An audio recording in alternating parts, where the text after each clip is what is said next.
What's up, guys? We hope everybody is staying safe out there. On this episode, we have the guys from Superthing Coffee joining us today. We learned a lot about them, and they shared a lot of great tips with us, and we hope you guys enjoy it. They are coffee roasters from Austin, Texas. If you guys don't know who they are, I hope you guys check them out. Again, really cool time with them, and we really appreciate them hopping on the Zoom call with us. I know there's going to be some lag here and there or some cutouts. We do apologize for that, but it is kind of the nature of doing Zoom calls. Hope you guys enjoy it. Catch you on the next one. Later, homies. All right. Well, Coffee Crew, what's up, guys? Thank you guys for tuning in. Today we have two special guests. We have Tony and Kyle, all the way from, where are you guys from? Austin, Texas. Yeah. We are gonna double answer every question. Exactly. So yeah, you might want to delete one of us in post. No, you're good. All right, Kyle, Tony. So kind of just take us from the beginning. Just introduce yourselves, and then tell us a bit about your company, your coffee roasting, all that good stuff. Wait. Oh, did we say Kyle? I felt like you said Kyle. Tell us about your. Sure. Yeah. All right, Yeah. I'll start. How about that? Yeah, I'm Kyle. I'm one quarter of the Superthing empire. We actually started roasting initially. We have a sister coffee shop, Patica Coffee. We started kind of roasting like small features for that probably like 3 years ago, I think. And then that turned into Superthing just a little over a year ago. And that is largely Tony and I are the ones that in the roaster doing all the stuff. And then we have Nick and Andy, who are partners, and they're involved in the sister shop, Patica, as well. Cool. And yeah, so that's kind of the gist. I missed part of that. Yeah. Andy and Nick are sort of they started Patica 10 years. That's false data now. I think it's what year is it? No one knows anymore. I think frozen. 2009, I think. And it was a trailer, and then it moved into becoming a brick and mortar shop in 2014. And we kind of needed them to come aboard as our business dads, so to speak. So we were sort of, they were interested in the roaster, and it was really like us wanting to sort of move into another realm of coffee. Like we'd been baristas and managers for a long time, and roasting just seemed super interesting to us. So, we kind of conned them into it a little bit, but it ended up being a really good fit. And they are courageously shepherding us through being businessmen. So that's kind of their role, yeah. So you guys have been in the coffee game. Sorry, go ahead. What was that? Oh, sorry, you cut out a little bit there. Oh, I'm sorry. I was saying, so how long have you guys been in the coffee game for? Because I mean, so now you guys have been in it for a while now. Yeah. So I was actually one of the first employees with those guys, and that was coming up on 10 years ago. I moved around for a little bit. I worked at a few other shops in between that, but so I've generally been in the coffee industry for about 10 years. I think Tony's pretty similar time frame. Different. We didn't work together the whole time, but for the last like 5 or 6 years, we've been working together. Yeah.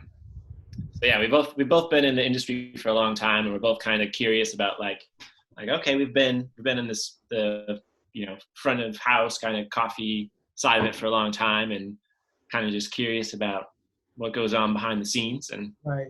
Yeah. That's cool. And then how's that though? Like you guys, I mean, what was the beginning of it for you guys? Like what kind of, I mean, you guys were baristas, and then what was that moment like where you guys were like, this coffee thing is like something I want to be doing the rest of my life? I mean, maybe not the rest of your life, but yeah, you are right now. Yeah, I feel like kind of I started at Patica in 2014 when the brick and mortar shop opened for like it made the jump from trailer to like full blown thing. And a lot of that interest in starting a business and interest in doing it long term came from that experience. I think Andy and Nick are really, really sort of caring and thoughtful business owners. And they are kind of inspirational in the sense of, you know, if you have to do something for work, be nice to each other and respect each other and create something that fosters that environment for everyone involved. And it was just really exciting to kind of put a shop together from nothing, you know, like really just getting to, and they really trusted the employees to have a lot of input. And so yeah, we got along really well. And I think on one hand, you've kind of put a lot of time into this thing. So we've done coffee for a really long time, and maybe you want to see like the fruits of that labor a little bit more, like as opposed to just, you know, I'm not somebody who's jumped around a whole lot in terms of work, mostly done service industry stuff, and so coffee just kind of, I mean, you guys are baristas, and there's some love for that. For sure. You kind of get it, you know. So the roasting was sort of like, you know, if we had to do something, what would we do? And we kind of wanted to tackle something new. And it just seemed like roasters had the cool side of the job to us. Like it seemed like they get to hang out and taste coffees and kind of really be considerate about that, and they get to work on cool handmade machines, and you know, just seemed awesome to us. So yeah, we kind of like, I think there were a lot of closing shifts where Kyle and I would be like sweeping and mopping and doing dishes and being like, it's great, but what if we weren't? We were doing something else. That's cool. Yeah. Every time Nick and Andy are frustrated with, you know, some aspect of the roaster, I'll just be like, well, you guys scheduled us for a lot of closing shifts, and that's why this is now a thing. So It's always cleaner. Yeah. I also before, like right when the brick and mortar shop of Patica opened up, or Tony and I started working together, I was working in a shop in Wisconsin that was like was building a roaster and like starting a roasting company, and so I kind of saw that element of starting something and bringing it up, and like they kicked it off like right as I was moving back to Austin. So that also kind of kept a seed in my mind of like, oh, I've seen all the labor of like building this thing up, and like that definitely added an element of interest to me. There's something cool about like starting things from scratch kind of thing, right? Because you put in so much work, especially because we've always worked. I mean, all three of us really worked with this really close friend of ours who does like a lot of startup businesses. Yeah. And so we're kind of like jack of all trades kind of thing. So like we learn a little bit of everything. And we've always kind of like worked from the bottom, and then now we finally seeing it come together. I think that's something that's super like cool, and I think as human beings, we kind of like love to see things kind of grow and come up. You know what I mean? Yeah. So, definitely cool. So then you guys, fast forward, you guys come up with Superthing coffee roasters, and I love it. Like it's just so like out of the norm, like out of your typical like clean. Like I was telling you guys on an email. Kind of clean slate, you know, typical roasters, but then you guys came in with a whole different mindset. So kind of tell me about like the birth of Superthing, even, you know what I mean? Kind of like how you guys put the ideas together, or the concept of Superthing. Yeah. Naming a company is really hard. It is very hard. And so we like I said, we've referenced our other partners. These guys, Andy and Nick, have started a lot of businesses, not just coffee.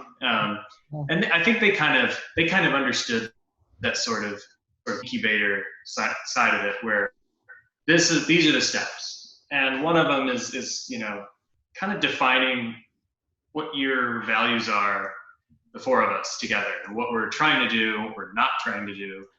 And naming it was maybe the most laborious part. I think like we all agreed on a lot of stuff regarding the look and feel and the kinds of coffees we were wanting to all that, but the name just kept eluding us. And I think we probably each brought maybe like 150 names up over and we had a huge mirror in their house that we were writing the names.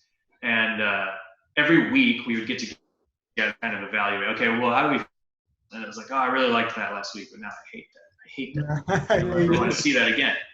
And Superthing, we all kind of liked right away because it was just simple and punchy and like kind of funny and kind of a lark thing, kind of almost feels like it wasn't meant to be taken too seriously. Right. I took it from a Devo song. It's a Devo song on New Traditionalists. I shouldn't say that, they'll sue me.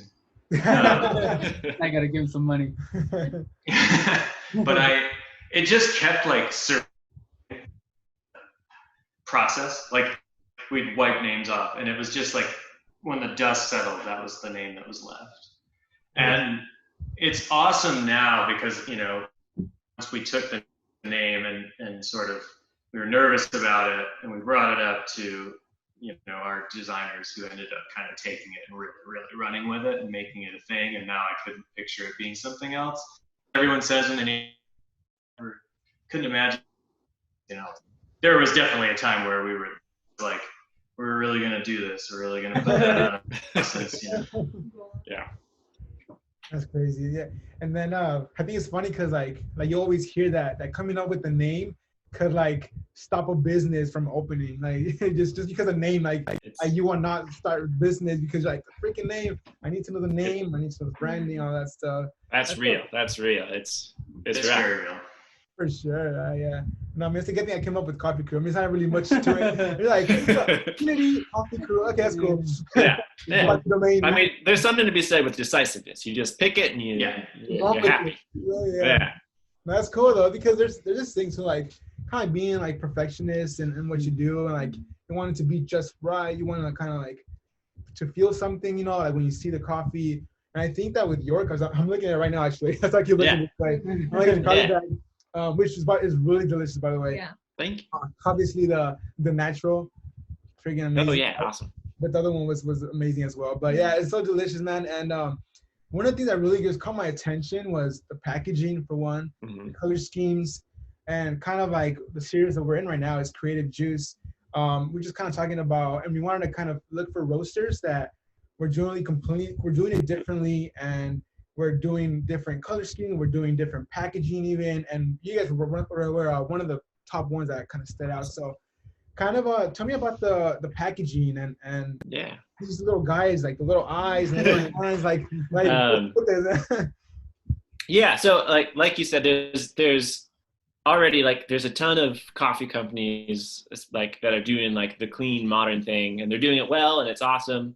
Right. But so like, we were kind of like, well, that's, people have taken care of that. We're going to go a different route. And I think just to be true to ourselves, we're just like, let's just go as weird as possible. And so I think we like, you know, we kind of settled on a name, and we were kind of talking about like, we want to do something out there. And so we were kind of like, we initially like, we're looking at like different, like more like into like beer and things like that, things that like gets a little bit more playful with packaging and things like that. So we're like taking inspiration from things like that, and then we actually we lucked out and found a killer designer out of Mexico City, and we actually like, we started looking at Mexico City initially because we like I feel like there's a Mexico City color palette that we thought like really like kind of would resonate, like was going after the thing we wanted to, and so we found a really killer designer in Futura that just like kind of took our seedlings of ideas and like, you know, just knocked it out of the park. So they were instrumental in getting us to where we are as far as like execution. We had a bunch of weird ideas, and they are professionals that know how to execute them. Just make it come to life. We knew we wanted to do like we wanted to do the colorful thing, because, you know, you see a lot of very kind of minimalist packaging in coffee. Right. And like Kyle said, we were inspired by beer brand. Specifically, we were inspired by Mikkeller. Yeah. If you look at Mikkeller's packaging, you can kind of see where we were coming from a little bit. And they had this like sense of like everything is very, very tight. It's all tuned. And they have like a wide variety of colors, and they tell a wide variety of stories with very simple but colorful and fun sort of look. And that we were carrying Hepatica and drinking a lot, just kind of blended in. And I think it just seemed like that kind of enhanced the sort of like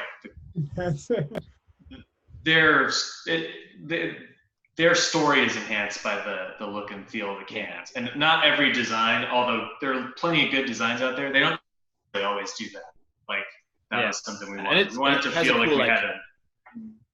Go ahead. Oh yeah, sorry. It also has this like, which we definitely also kind of carried forward. It has this like dynamic element where there are characters that are on pretty much every can, but they're different, and it's like, you know, once you know what it is, it's like, oh, that's very recognizable. Yeah. But if you didn't, it kind of looks like this like splash of color and random characters and different things. So we liked that like dynamic element. What was that? You said Mikkeller? Mikkeller, yeah. They're from Europe, somewhere in Europe, right? Or, aren't they? Yeah. They're from Copenhagen, yeah. Yeah, there's one in San Diego, and that's what drew my attention is their design is so freaking sick. And I saw about the beer, the company. I was like, which one is that one? Yeah, but it just hit a little light bulb right now. But yeah, they have that same, like color schemes, kind of like matte, some kind of like matte colors, and that kind of like their branding, right? Is the same kind of style of art. Yeah. Like that, like they have like a picture of like Frida in their restroom with the same art style. Yeah. Yeah, it's super cool. It's so good. I'm totally seeing kind of like correlation on that stuff. That's so cool. And then also with because I know you guys have different roles within the company, right? You say you have Nick, and then what's the other person's name? Sorry. Andy. Yeah. Andy. Andy Wigington is the he's primarily runs our sister shop, Patica. Yeah. And then we all have, it's the four of us, so we all have a million roles of little tasks that we do. Yeah. But and that's what I was kind of going with like, you guys have this creative like mindset or have this idea of where to take the coffee company, but at the end of the day, you guys have to kind of like delegate some of the things, right? With like, okay, if I'm not the best creative designer, then I got to be able to kind of send it to somebody else. Like that's what they're good at, right? I think that's like an important part of like a business, being able to like use their resources, or even if they can't keep it all in house, but they still need to send it to the professionals or something like that, right? That's what I see with like coffee and everything, really. Right? Yeah, and I mean, for me, collaborating with people is like it's really like takes everything to the next level. Like, whether it's like in-house with Superthing or like working with the designers and stuff, like that stuff is to me like the most fun part of it. It's like coming together and figuring stuff out and taking stuff someplace there you wouldn't maybe have taken it alone. Yeah, I'm glad you said that, because I feel like a lot of times we, even us, we try to come up with things of like new things that we're gonna do in the month or something like that, or a new design, and sometimes we take it to the designer and they take it to a place where we didn't even like meant to go, but then like it turns out even better than we expected. Like, it's like that's exactly what I was thinking about. No, but yeah, I'm glad you said that, and I really like that. I was gonna ask you guys, doing coffee for 10 plus years, where do you guys, stay in love with coffee? How, like daily, when those hard days come and where you're like, man, I wish I was making coffee right now instead of roasting. Maybe some days you have like that. How do you keep the inspiration going, 10 plus years into the game? I mean, there's after you. No, sorry, I was responding to your glitch. I feel like the inspiring, this is super lame to say, but you guys know it. You guys understand this. The part where you interact with people is the best part, right? So like when in coffee or doing something else, I think when those good interactions come, where it's like getting to talk to you guys or getting to serve somebody something really great, that just adds meaning to it that a lot of other jobs don't get. And I'm fascinated by that relationship in all sort of aspects of the service industry. If you're making pizza, whatever, I love when somebody finds like a daily passion like that. So for me, like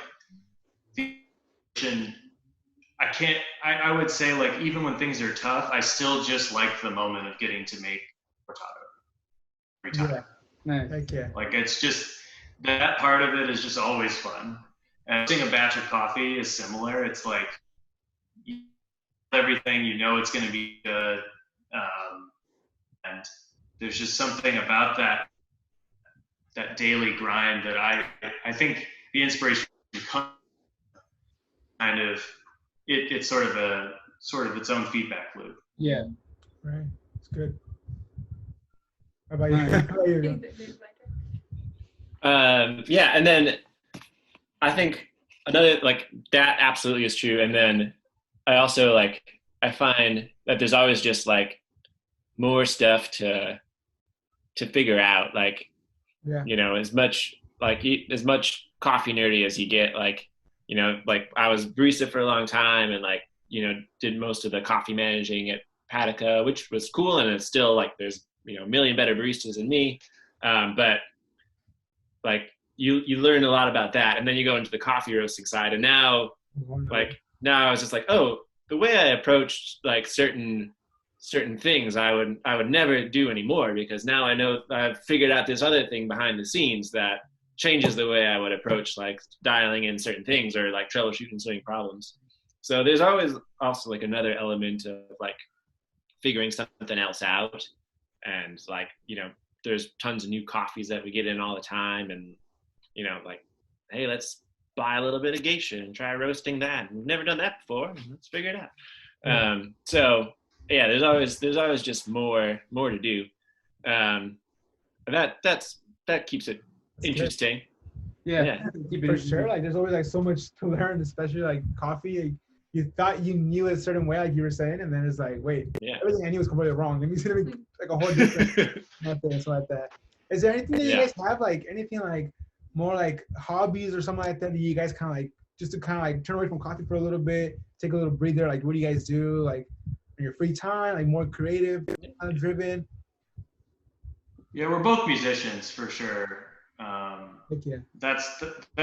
It's actually the weird reality that we're in now has been interesting for creativity for me. I feel like getting to actually spend time with my guitar again, and you know, because we've been managing Patica and starting the roaster kind of perpetually.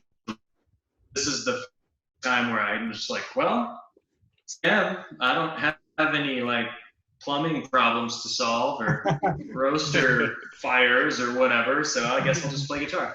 And there's been a lot of like contemplative sort of stuff related to that too. Pretty cool. But yeah, I like to play and write music, and I find I have a lot of passion for you know, food stuff, baking breads and making pizzas and stuff like that. You know, I like to pick one thing and see if I can get decent at it and move on. To the next thing. Hey man, so exactly the same way. Exactly. Yeah. I've been saying the whole day, jack of all trades, master of none. I mean, that is a super important being a business owner too. I feel like you have to really, I think it's important to want to try a variety. Also, it's really important to know when you've tried it and you're not good at it. So right.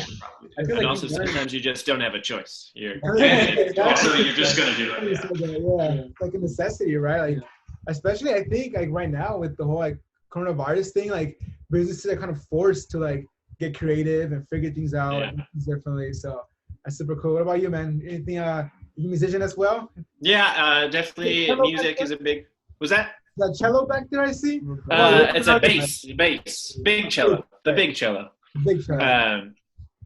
Yeah, so I play a bunch of, you know, random instruments, most of them poorly. And then, yeah, I've been this extended before quarantine and all that, but we've been like doing this like massive overhaul on our house, which I have no skill or know-how to, but it's been it's been a lot of work. So actually, I think I finished hanging drywall about 10 minutes before I jumped. Oh man. So I'm figuring a lot of stuff out about that too. That's cool. I think that's such a great thing. Like bringing back to the whole like the jack of all trades, like learning how to do drywall. Like there's so many lessons I feel like in even things that we will never even expected, and then we try because we have to learn them or we have to do them on the fly. Or hey, now I got to learn Final Cut, or hey, you got to learn Illustrator, and then like you learn like little lessons from there, and then you're able to take those into your business and use those skills. I think that's such a great point that you guys brought up. Yeah. I also have power tools that I'm definitely going to use to build a mobile bar. So I think learning how to teach yourself how to do something is a skill of itself. That's like I have now because of just out of sheer necessity and a little bit of interest, like I've taken apart a lot of the Synesso at Patica, and I've learned how to rebuild most of the stuff on it by breaking it in incredible times right before service. So, I think enough of that stuff, you have this weird, like, foolish confidence to try something. That's good. Has the whole epidemic thing affected you guys in any way? With like your business, the roasting, all that stuff? Yeah, we had actually kind of primarily been focusing on wholesale relationships. And then, most of the shops have kind of closed down. Some of them are starting to reopen now, which is great. But we kind of did like a major pivot when stuff closed down to kind of focus more on like online sales, start like a roaster subscription. So like pretty much every week I'll roast a new coffee and send it out to like the people that sign up. And so, but that was kind of figured out after the fact. Like we were doing like a few online sales, but not really focusing on it. And then it was like, oh, this is going to be our whole business. Like, let's try to get this up and running and ironed out as quickly as possible. Which I'm very impressed at how quickly like we all kind of came together and took different parts of it and put together. It got pretty wild, because we, it may not sound like bigger roasters that have a lot of employees or like just are used to the volume, but we started doing, like upwards of like 100 retail bags, and that's a lot of personal packaging, just, the two of us scoops, but also like we're lucky in the fact that one of our partners is a software engineer. And so he designed the back end sort of like pretty much overnight in terms of our internal tracking of stuff, and all the USPS integration and stuff was done pretty quickly on the fly. And that's handy. You need a technologist whenever you start a business. So whichever one of you got really good at Final Cut or Illustrator, you're essential now. It's funny. He's we're all musicians as well, but he's an electric guitar player. And so like actually he does like sound, and he messes around with the pedals. So he just just use that for like other things and apply that to video editing, to all that stuff. So definitely hear you on that. And then also kind of talk about like, what do you guys do when you kind of have your meetings, or when you guys gather together and then you have this like creative funk where you guys are like hitting a wall, maybe whether it's like a roasting profile, or maybe it's like the way to present a product, or something, just like, or maybe even like your marketing or stuff like that. Like, what do you guys do when you kind of keep hitting this wall of like, I just can't get past this like creative funk? Like, what do you guys do to kind of maneuver your way out of it? I feel like when I'm just funk, I think. So I don't know, maybe I've never been outside of a funk.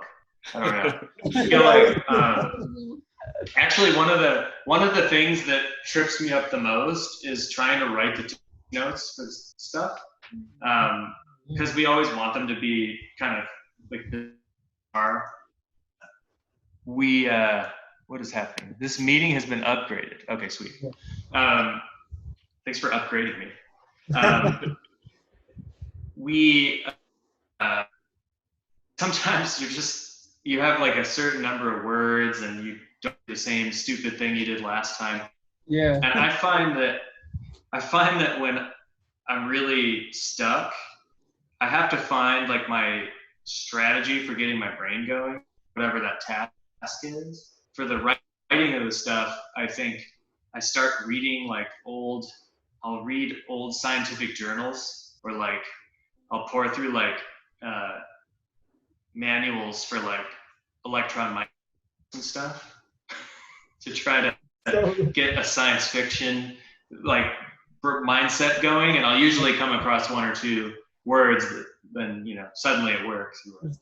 I have a quick question on that, just because with that Kova, there was this coffee that it wasn't selling because of the name of the farmer was very like bizarre, and it just wasn't very like appealing to people. You guys ever kind of like see that pattern, like having to change your tasting notes, or even like having to tweak a little bit of like the names, because they saw that as soon as they tweaked it a little bit, like obviously people were just more like receptive to it because they can either pronounce it. Is that something that you guys kind of face, similar things? I don't think we've ever tweaked the language or name of something like with any intent. I think if we did, it was just like us. Like we're small enough and sort of silly enough to just do things purely selfishly. Yeah. So if I've actually had that specific problem, I notice a lot that certain regions or something might sell slower. There's on the shelf at Patica, like the thing. I really only have strong correlation in my mind with our shop, but no, I probably would be a good idea to think like that, and I'm going to credit Kova with whatever name change it's going to increase sales. For real. What about you, Kyle? Anything? How do you yeah, I'd say for me, I mean, there's definitely like a certain amount of brute forcing that I think is overlooked in creativity. Sometimes creativity does not feel inspired in any way in the time. You just have to keep doing stuff. I think that is one element that I find is pretty important.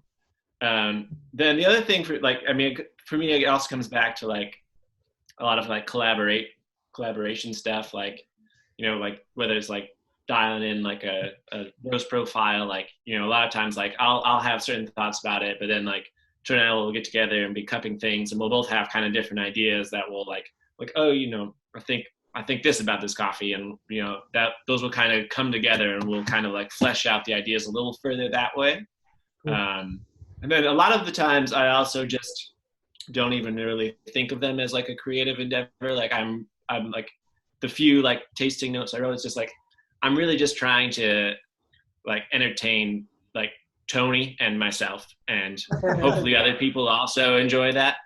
But if I try to think about it like too broadly and think like what's something that everyone's going to find delightful, then I'm shut down. So I mostly just try to like what do I think is entertaining, and what might make Tony like laugh a little bit.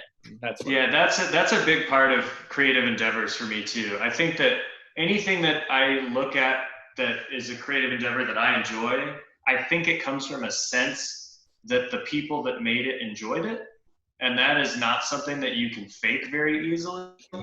And so I think that the best bands, when you see them, are the ones that are playing for themselves. Right. And I think that that's probably, I think that's true like in, marketing, branding, all that kind of stuff. We applied that principle to working with our designer, Futura. Yeah. We just kind of like, we gave them a really, hey, we want color. Hey, we think this is cool. Hey, it's named Superthing. Just go nuts. And like, they may be lying to me because we paid them. They had a great time. We didn't want to be those clients, and I think that's a principle that I like in business too. It's nice when you can see that a business that's every creative decision is based on them kind of doing it for a love of it, and to kind of, they have no reason that they're trying to execute something. I think that's important. I love it, man. And kind of just to like wrap things up a little bit, but if you guys can give us some like tips, or give the listeners some like creative tips on like how to continue like to work towards what you guys are doing, maybe even like for a startup business, if there's baristas out there that want to start their own thing, whether maybe it's not roasting but something else, like what are some tips you guys can give that's worked for you guys? Every single day of starting an endeavor will feel impossible, and you just have to keep going. Like every time it feels impossible, you just have to wake up and do it again. Yeah, I think that's probably the lesson that we learned. Learned. We're still doing that every day. I think until we sell all of it, I don't know that we'll ever feel that way. Feel differently about it. Right. It's good. Yeah. Definitely. Like, I think there is like a lot of just kind of keep brute forcing things. Like sometimes it's going to feel really tough. You got to keep going. And if it's coffee roasting, like we did some like SEA training stuff, like when we were first getting interested in it, we found someone that we thought was a really talented person and went and trained with them and a couple times and went and visited other roasters. So that's like another thing too, is like reach out to people in that community, whether it's like roasting or, if you want to be a woodworker, go to like a wood shop and talk to people you think are cool. And most people are pretty approachable. I think reaching out to people and just keep moving. Yeah. Reaching out to people is big. The Austin coffee scene specifically is really open. Everybody's just cool. Like nobody's trying to take each other down or anything like that, or get a leg up or whatever. Like every week we message somebody from some other coffee bar going, what's this? I don't know what to do. Like a real community. We've shared like pallets of coffee from importers with other roasters in town. Mm-hmm. We let people use we'll let us use theirs. That's very cool. That's really important. And just stay connected and be nice to each other. You'll solve your problems a lot faster. That's awesome. I was going to ask about that actually, the coffee community in Texas. So you guys, is it fairly small or is it fairly? I mean, what part of Texas? Austin is pretty big. We're in Austin, Texas, yeah, and it's pretty big here. There's several specialty shops that have multiple locations, and there's a bunch of like one-off shops that are all good. The place I live in, I could probably walk to 8 plus different like specialty coffee shops. Yeah, it's gotten pretty saturated with good people doing good work, and so it's a very friendly community. Like everybody's very cool with each other. I was because San Diego is getting pretty saturated as well. Pretty insane. Have you guys ever been to San Diego or California area? I have never been to San Diego. I've been to LA, San Francisco, but never San Diego. I have a few friends that are from there, but they've probably been 15 years or more since they've been there. I have some family in the San Luis Obispo area. Nice. Okay, yeah. Hey guys, well, thank you guys so much for doing this with us. Seriously, like it's a blast, and thanks for having us. Hey, well, wish you guys the best, and hopefully you guys kick some more butt. And thanks again for the coffee. Delicious. So Thank you.